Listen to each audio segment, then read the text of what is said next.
So, I want to talk about predator poachers. And the reason I want to talk about them today is because, well, I woke up this morning and they don't have a channel anymore. At all. Their shit is deleted. And there's a couple of different reasons of why I think that their channel got deleted. And I know a lot of people are going to sit there and come up with their own theories as far as, like, YouTube is sitting there protecting pedophiles. And well, sometimes I'm not gonna lie, with people like Shane Dawson, I can't exactly disagree.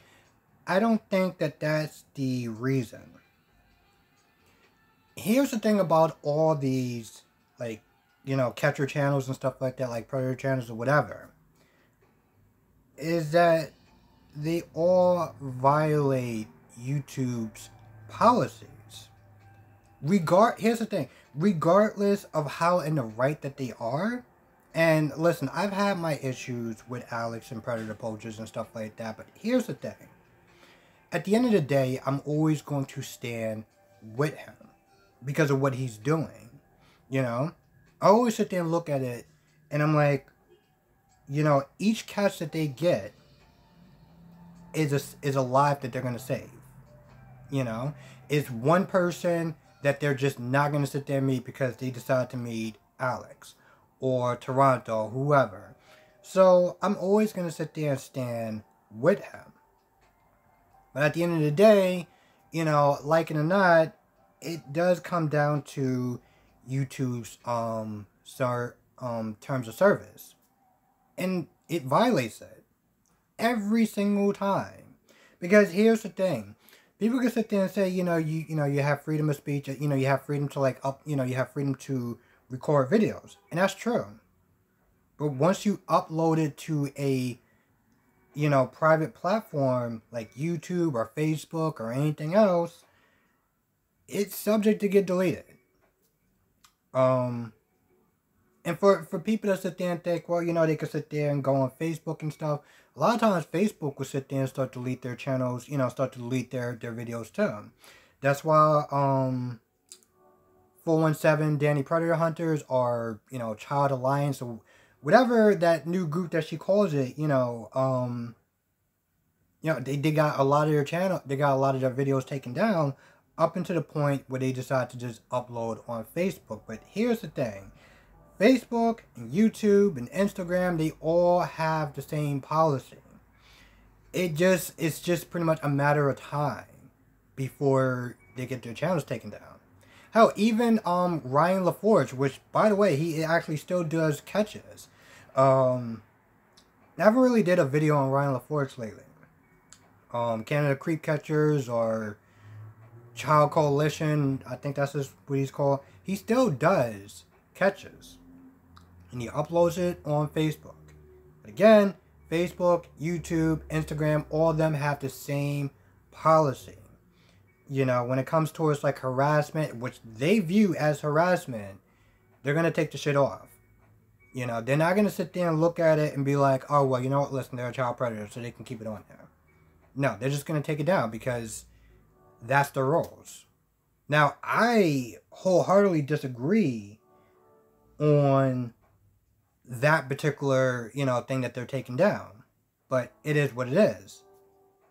Hell, actually, to tell you the truth, at some point, all of these channels, like a lot of channels, violate terms of service. Hell, even commentary channels will violate those policies. So it is what it is. But yep, his channel is deleted.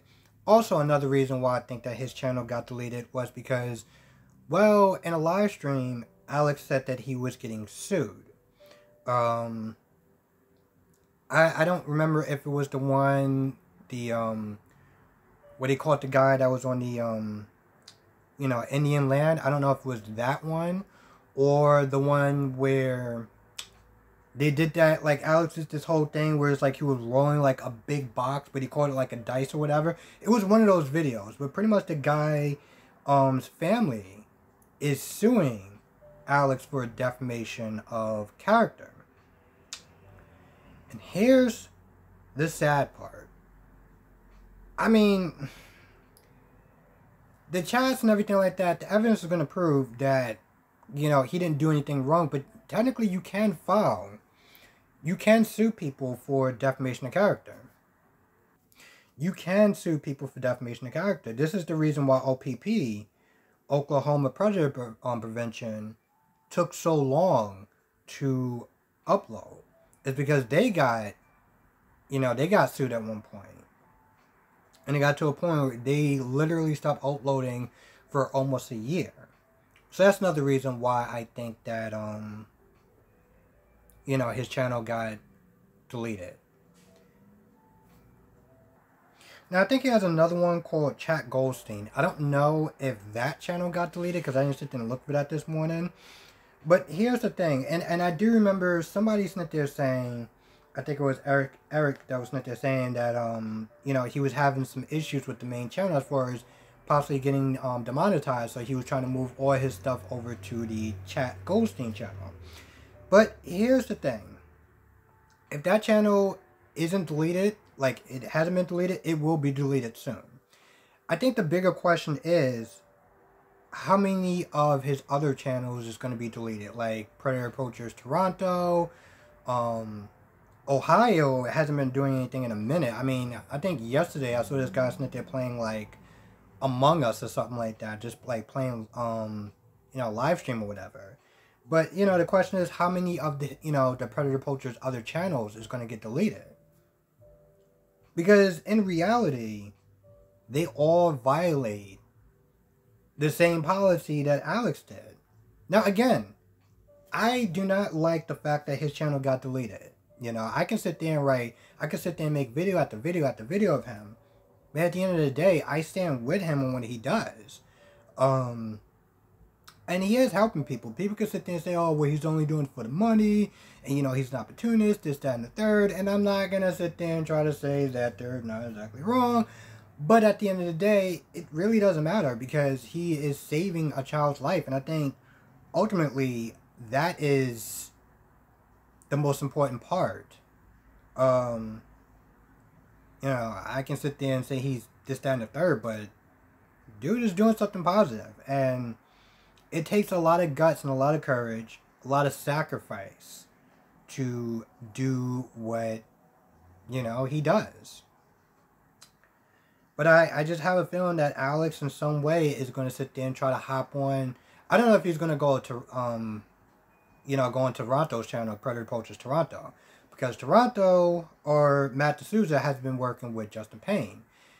Now, a couple years ago, or a couple of months ago, Alex was pretty much more or less talking shit about Justin Payne because he was just, I don't know, he was on Pop Squad's ass for a while, and then he started talking about Justin Payne, and it was like, you know, people kept saying, bro, just focus on what you're doing. Stop worrying about all these other channels. But I don't know if, the point is, I don't know if he's going to go to Toronto. He's been doing a lot of videos with Dap. And here's the thing about that. Here's the thing about him, like either going to Dap or one of his other channels or just being a guest on one of his other channels, is that eventually it's going to catch up to him. You know, it's sort of the same thing that happened with I'm J Station. You know, he made another channel, and when they deleted one channel, they deleted both of them. You know, even the one that was actually getting money, they deleted it. Now, YouTube has a way of keeping up certain channels, deleting other channels, not even waiting for, you know, channels to get like a third strike before they take them down. They have a way of just being like, all right, we're just going to nuke the channel. Period, point blank. We just don't care. It's our channel. It's our platform where we do what we want. So I have a feeling that like Alice is going to sit there and try to, you know, circumvent the whole getting his channel taken down. And in the process, he may either you know, he may wind up getting other channels taken down because he's been on those channels a couple of times, and you know, it just takes one person to sit there and be like, ah, is that guy? Isn't that guy that we deleted his channel? Yeah, he's on this. He's actually been on his channel a lot. Yeah, let's take this channel down too. That's what I'm sitting there thinking is going to wind up happening. I hope it doesn't. I really do. But the problem is, even if he doesn't do that, even if he's not on other people's channels, it's only a matter of time before those channels get taken down as well. I don't like it. And I don't know if he still has a Patreon, or like if he's still uploading videos on his Patreon. I'm gonna go and try to check it out. I gotta sit there and find out what is his Instagram page. Because I was trying to look for that this morning, but I didn't really have time. But I'm gonna sit there and try to look for it and see if he's still uploading on Patreon, because maybe people can sit there and support him on Patreon, you know? Anyway, with that being said, I'm gonna go. Let me know what your thoughts are about, you know, Alex getting his channel taken down. I know there's gonna be very mixed emotions. There's gonna be some people that's gonna not like it, that's gonna hate it because they're Alex fans and, you know, they believe in what he's doing. And there's gonna be other channels gonna be like, there's gonna be other people that's gonna be like, good. Because he was an asshole, he was this, that, and the third, and he was only in it for the money, and yada, yada, yada. And for the most part, I will always sit there and support Alex on what he does, because regardless of how I feel about him, he is going out and doing the right thing, and regardless of his reasons, his motivation, or anything like that that has anything to do with it, he's doing a good thing. And that's something that I will always agree on. Anyway, with that being said, I'm going to go. Let me know what your thoughts are in the comment section below. I want to thank you for watching. Be safe. I will catch you in the next video.